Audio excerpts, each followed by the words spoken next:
Hey guys, today in this video, I'll guide you through how you can fix Chrome out of memory issues. Watch till the end to grab everything properly. Alright, so let's begin with the video.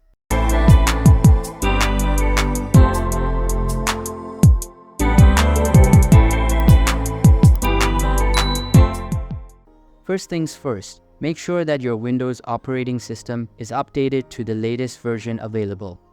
After that, click on the search bar located at the bottom of the screen. Now, type View Advanced System Settings and open the first suggestion that appears. Inside the Advanced System Settings, access the Advanced tab at the top and then select the Settings button. A new pop-up will now appear on your screen. Simply access the Advanced tab within this pop-up and get down to the Virtual Memory section. Here, click on the Change button and uncheck the option that says Automatically Manage Paging File Size for all drives. Now, you will need to select Custom Size.